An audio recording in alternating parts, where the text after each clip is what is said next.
இங்கே பொதுவாக பேசுவாங்க, நான் வந்து உலகத்தையே ரட்சிக்க வந்தவன் விஸ்வகுருலாம் பேசுவாங்க. ஆனால் இன்னைக்கு மணிப்பூர் ஓராண்டு முடிந்த பிறகு 5000 இராணுவத்தினர் அங்கே அனுப்பப்பட்டிருக்காங்க. 20 உடல்கள் கண்டெடுக்கப்பட்டிருக்கு. இங்கே வந்து நீங்கள் சாதாரணமாக பார்த்தீங்கன்னா ஒரு சின்ன ஊரில் ஒரு சின்ன பிரச்சனை வந்தாலே அந்த மாநில அரசாங்கம் பதில் சொல்லணும், ராஜினாமா பண்ணணும்னு பேசிகிட்டு இருக்காங்க. ஆனால் ஒரு வருஷம் கழித்த பிறகு, 1.5 வருஷம் கழித்த பிறகு அந்த மாநிலத்தில் மிகப்பெரிய அளவுக்கு வன்முறை நடந்து கொண்டு இருக்கிறது.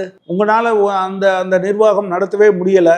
இவங்க 2 பேரும், அவர் நைஜீரியாவுக்கு போயிட்டாரு, இவர் மகாராஷ்டிராவில் இருந்தார். நேற்று தேர்தல் பிரச்சாரம் முடிஞ்சோடனே ஒரு செய்தியை கொடுத்துட்டு போகிறாங்க, தேர்தல் பிரச்சாரத்தை பாதியிலேயே விட்டுட்டு அவர் காஷ்மீருக்கு போனாருன்னு. விதைக்கிற நேரத்தில் ஊரெல்லாம் சுற்றிட்டு அறுக்கிற நேரத்தில் போனால் என்ன கிடைக்கும்? வெறுப்பை விதைத்து கொண்டே இருந்தார்கள் அவர்கள். அதன் காரணமாகத்தான் இன்றைக்கு மணிப்பூர் பற்றி எரிகிறது.